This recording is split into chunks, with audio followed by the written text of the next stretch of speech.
प्यारे विद्यार्थियों, हम देख रहे थे अलाभकारी या ऐसा कहें कि गैर व्यापारिक संस्थाओं के लेखे, जिसके अंतर्गत आज हम प्रश्न संख्या 19 पर चर्चा करने वाले हैं। तो किस प्रकार से प्रश्न नंबर 19 देखिए, Indian chartered accountants recreation club की पुस्तकों के लिए 31 मार्च 2018 यानी वर्ष की समाप्ति पर अपने को शेष दिए गए हैं, कुछ बैलेंसेस दिए गए हैं। देखिए यहाँ पर प्राप्ति भुगतान खाता नहीं लिखा है, क्या लिखा है? कुछ शेष दिए गए हैं। इन शेषों के आधार पर आय व्यय खाता और तुलन पत्र यानी कि बैलेंस शीट तैयार कीजिए। देखिए, ओपनिंग स्टॉक लिखा है 1170, परचेज लिखा है 24,666 रुपये, खर्च लिखा है 32,370, किराया, मजदूरी, बनावट और नवीनीकरण, रिपेयर एंड रिन्यूअल्स लिखा है 5,400, ऊर्जा के लिखे हैं 5280, इधर प्राप्तियां लिखी है 87,660, अभिदान, बिलियर्ड्स, विविध प्राप्तियां, फिक्स्ड जमा पर ब्याज, इंटरेस्ट इनकम लिखा है 270, लेनदार और अनुदान लिखा है 42,000। इसके अलावा इंफॉर्मेशन दी रखी है अपने को, फुटकर व्यय खर्चा है, खर्च में आ जाएगा। इसके अलावा रोकड़, बैंक शेष, फिक्स डिपॉजिट, देनदार, material, table, furniture features, club premises, ये सारी की सारी क्या दे रखी है? व्यापार अलाभकारी संस्थाओं के संदर्भ में जो संपत्तियां हैं उनके शेष दिए गए हैं। और आय व्यय खाता यानी इनकम एंड एक्सपेंडिचर अकाउंट 1 अप्रैल 2017 यानी कि वर्ष के प्रारंभ में जो आय व्यय खाते का शेष है वो दिया गया है। इन सूचनाओं के आधार पर अपने को एक खाता तैयार करना है, इनकम एंड एक्सपेंडिचर अकाउंट, और दूसरा बनाना है बैलेंस शीट। अब देखिए, अन्य सूचनाएं लिखी है 31 मार्च 2018 को मटेरियल दे रखा है अपने को 960 रुपये, और हाश की जो राशि है वो लिखा है फिक्चर्स पर 60, बिलियर्ड पर 390 और फर्नीचर का जो डेप्रिसिएशन लिखा है वो दे रखा है 560 रुपये। हमें क्या बनाना है? एक तो तैयार करना है रेस्टोरेंट ट्रेडिंग अकाउंट। रेस्टोरेंट पर जितनी भी प्राप्तियां और खर्च है वे सारी इसके अंतर्गत आ जाएगी। ओपनिंग स्टॉक कितना है, कितना खरीदा गया है, डाइनिंग रूम पर कितना खर्चेज है, कितना प्राप्तियां हैं, स्टॉक कितना है, और प्रॉफिट ऑन रेस्टोरेंट। ये जो प्रॉफिट ऑन रेस्टोरेंट है ये ट्रांसफर होगा आपका इनकम एंड एक्सपेंडिचर अकाउंट में हस्तांतरित। और इनकम एंड एक्सपेंडिचर में जैसे हम लिखते आए खर्चे और इनकम को प्रदर्शित करेंगे, और जो संपत्तियां हैं वो आपकी बैलेंस शीट में इस तरफ और दायित्व जो है वो यहाँ दर्ज कर देंगे। तो देखिए, शुरुआत करते हैं प्रश्न की। सबसे पहले जो इन्फॉर्मेशन आपको दे रखी है वो स्टॉक के संबंध में लिखिए 1170। तो ओपनिंग स्टॉक है रेस्टोरेंट ट्रेडिंग अकाउंट में आ जाएगा 1170 रुपए।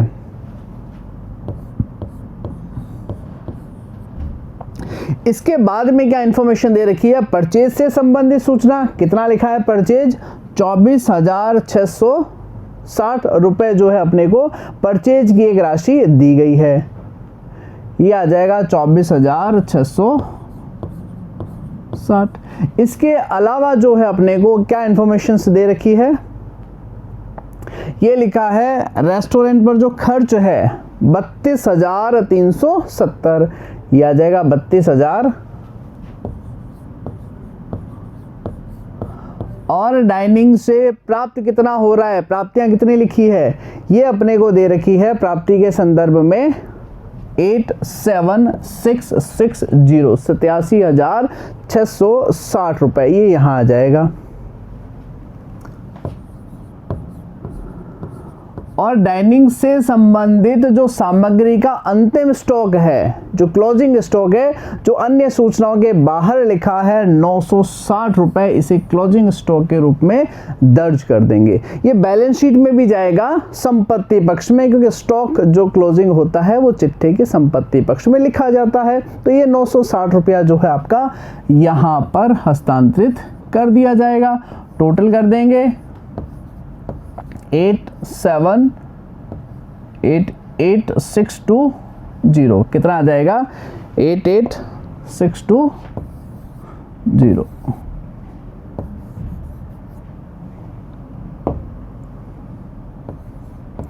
ये तो आ जाएगी इनकी टोटल। अब टोटल का हम क्या करेंगे, आगे टोटल को आगे ट्रांसफर कर दिया जाएगा, हस्तांतरित जो है वो कर दिया जाएगा। कहाँ हस्तांतरित किया जाएगा, प्रॉफिट फ्रॉम रेस्टोरेंट, जो कि आगे ट्रांसफर होगा। ये आ जाएगा आपका 30,420 रुपए और टोटल आ जाएगी अपनी 88,620। इस बैलेंस को आगे ट्रांसफर करना है कहाँ पर, इनकम एंड एक्सपेंडिचर अकाउंट में। 30,420 ये देखिए यहाँ पर हस्तांतरित कर दिया गया है। अब बात करेंगे जितने भी इंफॉर्मेशन है उनमें इनकम एंड एक्सपेंडिचर अकाउंट में कौन कौन सी मदें जो है शामिल की जा सकती है, किस प्रकार।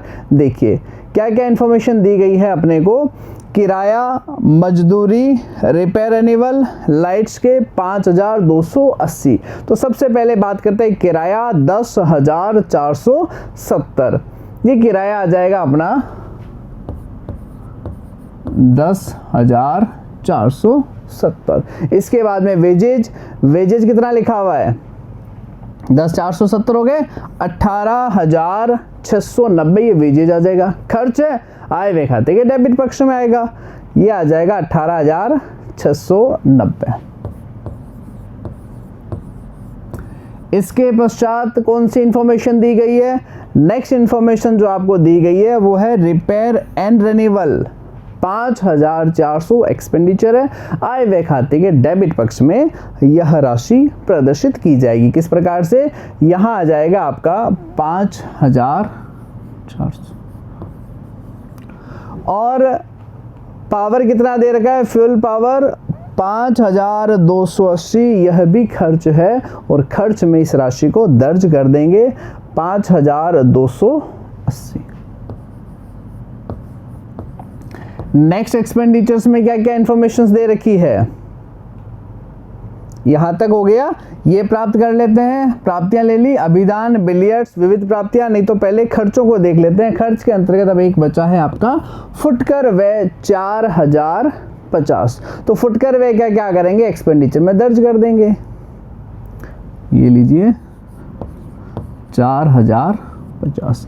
बाकी की जो इंफॉर्मेशन अपने को दी गई है यहाँ पर, ये क्या है, संपत्तियां हैं। कहाँ हस्तांतरित करेंगे, असेट्स में।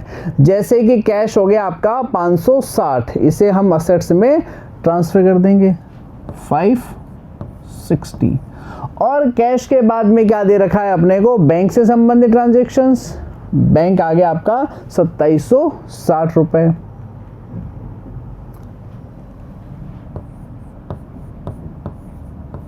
इसके पश्चात क्या आ जाएगा, नेक्स्ट इंफॉर्मेशन क्या दे रखी है अपने को, फिक्स डिपॉजिट 8,500 और देनदार जो है 2,250। ये भी कहाँ जाएंगे, असेट्स में। पहले जो इस तरफ लेफ्ट साइड में इंफॉर्मेशन दे रखे हैं, जो डेबिट शीट्स दे रखे हैं, उन सबको लिखते हैं। या तो ये एक्सपेंडिचर है तो इनकम एक्सपेंडिचर के डेबिट में जाएगा, या फिर ये संपत्तियां हैं तो असेट साइड में इन राशियों को दर्ज किया जाएगा। तो कितना हो गया अपने ने, फिक्स डिपॉजिट 8,500, देनदार जो है वो 2,250। ये 8,500 और डेटर्स जो है वो दे रखा है आपको 2,250। इसके अलावा क्या इंफॉर्मेशंस दे रखी है, वो दे रखा है रेस्टोरेंट की सामग्री 600, बिलियर्ड टेबल जो है वो 2,070। तो इनको भी क्या कर देंगे हम, असेट्स में ट्रांसफर कर देंगे 600 और 2,070। ये आ जाएगा आपका 600 और बिलियर्ड टेबल जो है वो है आपकी 2,070। कितना दे रखा है, 2,070। इसके अलावा इंफॉर्मेशंस क्या दे रखी है, बिलियर्ड टेबल हो गया, फिक्चर फिटिंग 870, फर्नीचर है 4,140। तो दोनों ही संपत्तियां संपत्ति पक्ष में जाएगी, 870 और 4140। 870, इस पर तो कोई हास है नहीं, 870 और ये दे रखा है आपको 4140। अगर इन पर डेप्रिसिएशन दे रखा होगा, अलग से हाश की राशि दे रखी होगी तो घटा देंगे, नहीं तो यही राशि जो है हम आगे ट्रांसफर कर देंगे, क्योंकि ये अपने को प्रारंभिक शेष जो दिए गए हैं उसके आधार पर हम कार्य कर रहे हैं। क्लब प्रीमिजेज ये कितना दे रखा है, 30,000, 30,000 संपत्ति है, संपत्ति पक्ष में चला जाएगा। ये क्लब प्रीमिजेज आ जाएगा आपका 30,000। और जो अपने ने क्लोजिंग स्टॉक लिखा था, स्टॉक का जो अंतिम शेष था वो भी यहाँ पर आ जाएगा 960। तो जितनी भी डेबिट पक्ष में राशियां थी या तो वे आय व्यय खाता इनकम एंड एक्सपेंडिचर के डेबिट में चली गई क्योंकि वो आयगत मदेय थी। अगर वे पूंजीगत मदेय थी तो वो संपत्तियां थी और संपत्तियों के रूप में जो है उनको यहाँ प्रदर्शित कर दिया गया है। नेक्स्ट इंफॉर्मेशन क्या दे रखी है अपने को, जो डेप्रिसिएशन है वो घटाएंगे और अपने को क्या करना है, आय व्यय खाते के डेबिट में भी लिखना है। तो फिक्चर पर 60, बिलियर्ड टेबल पर 390 और फर्नीचर पर 560। तो ये आ जाएगा फिक्चर्स पर 60 रुपये, बिलियर्ड टेबल पर आ जाएगा 390 और यहाँ आ जाएगा आपका फर्नीचर पर कितना दे रखा है 560 रुपये। ये आ जाएगा 450, 550, 11, 10, 1010 रुपये जो है अपने को टोटल जो डेप्रिसिएशन है वो आ जाएगा 10 आ जाएगा ना, 1010 नहीं, क्योंकि 60 और 390 ये हो गए 450 और 550 होते हैं 1060 है, 10 ऊपर है तो यहाँ आ जाएंगे आपके 1010। अन्य इंफॉर्मेशन से क्या है अपने सामने, देखिए प्राप्तियां हो गए, अभिदान दे रखा है 9,450 तो इनकम है, इनकम पक्ष में इस राशि को दर्ज कर देंगे। बिलियर्ड 7,300 और विविध प्राप्तियां 410, तीनों की तीनों क्या दे रखी है, इनकम दे रखा है, उसके बाद में ब्याज भी दिया हुआ है। इन सभी राशियों को आय व्यय खाते के जमा यानी क्रेडिट पक्ष में हस्तांतरण करना है। किस प्रकार, अभिदान आ जाएगा 9,450। 1 बाय 1 इंफॉर्मेशन लेंगे ताकि कोई सूचना पीछे नहीं रह जाए। सब्सक्रिप्शन के पश्चात आ जाएगा आपका अभिदान हो गया। बिलियर्ड के संदर्भ में आपको दे रखा है 7,300 रुपये, ये आपका आ गया बिलियर्ड्स 7,300। नेक्स्ट इंफॉर्मेशन क्या दे रखी है अपने को, बिलियर्ड्स के पश्चात में आ जाएगी विविध प्राप्तियां 410 और ब्याज जो है वो है 270। प्राप्तियां 410, ब्याज जो है 270। ये 410 और ये आ गया आपका 270। ये आपने क्या तैयार कर लिया, आय व्यय खाता इनकम एंड एक्सपेंडिचर अकाउंट। क्या और कोई इंफॉर्मेशन रह रही है यहाँ पर, कोई इंफॉर्मेशन नहीं रह रही है। एक लेनदार और अनुदान रह गया, तो ये आय व्यय खाते में तो नहीं जाएगा क्योंकि पूंजीगत प्रकृति की है। तो कहाँ लिखेंगे, बैलेंस शीट में इन राशियों को प्रदर्शित किया जाएगा। तो 5,370 ये आ जाएगा आपका बैलेंस शीट में क्रेडिटर्स में। और अनुदान कितना प्राप्त हो रहा है, अनुदान जो है अपने को दिया गया है वह राशि अपनी आ जाएगी 42,000। तो ये भी आपका दायित्व पक्ष में दर्ज किया जाएगा।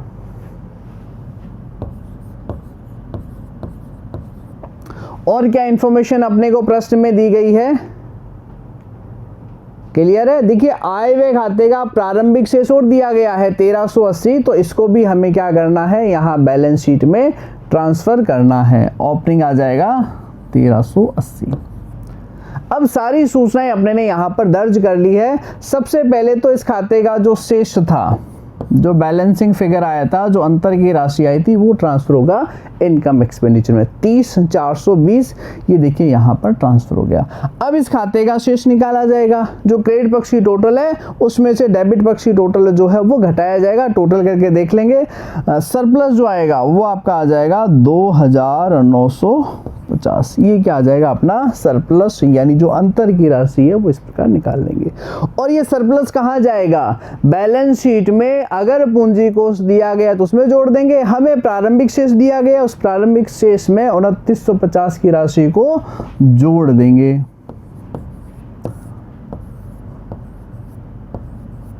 ये क्या आ जाएगा 4330। ये आपकी बैलेंस शीट इस प्रकार से बनाई जाएगी। टोटल लगा देंगे, टोटल आ जाएगा 51,700। क्लियर है। सस्पेंस अगर कोई अंतर बचता तो लेते, अंतर फिलहाल इसमें कुछ है नहीं। तो ये राशियां जो है आपकी इस प्रकार से हस्तांतरित कर दी जाएगी। शुरुआत करते हैं स्टॉक, परचेज, खर्च, ये सारे के सारे जो है आपके किस में चला जाएगा, रेस्टोरेंट ट्रेडिंग अकाउंट में। और स्टॉक इसका जो अंतर आएगा वो जाएगा आपका इनकम एंड एक्सपेंडिचर में। किराया, मजदूरी, ये सारे के सारे किस में जाएंगे, इनकम एक्सपेंडिचर के अंतर्गत जो है इस राशियों का हस्तांतरण कर दिया जाएगा। 24,660 लेना है। क्लियर है। इस प्रकार से आपका क्या बनाया जाएगा, आपका सबसे पहले तो रेस्टोरेंट ट्रेडिंग अकाउंट, ये क्लोजिंग बैलेंस है, ये बैलेंस शीट में भी इस राशि का जो है हस्तांतरण हमारे द्वारा किया जाएगा। तो बैलेंस कितना है, 30,420, ये 30,420 यहाँ आ गया। यहाँ की टोटल कर लेंगे, ये टोटल घटाओगे, बैलेंसिंग फिगर अंतर की राशि आ जाएगी 2950, जो सरप्लस है, जो एक्सेस है, excess of income over expenditure. और इसी के साथ में अपने बैलेंस शीट तैयार हो जाएगी। जितनी भी संपत्तियां हैं उनमें से हाश की जो राशि है वो घटा देंगे। हाश कितना लिखा था, 60, 390 और 560। फिक्चर्स पर आ जाएगा अपना 60 रुपये, तो बाहर आ गया 810। बिलियर्ड्स पर 390, तो 390 घटा देंगे, ये आ जाएगा 1680। और क्या दे रखा है अपने को, फर्नीचर्स 560, तो फर्नीचर पर 560 का हाश लगा देंगे, तो ये आ जाएगा 3580। इस प्रकार से जो अपन डेप्रिसिएशन की जो अमाउंट है वो घटा करके लिखेंगे। तो इसी के साथ प्यारे विद्यार्थियों, आपकी अलाभकारी संस्थाओं से संबंधित जो चैप्टर है, जो लेसन है, वो यही समाप्त होता है। नेक्स्ट चैप्टर लेकर जल्द हाजिर होंगे। Thank you very much.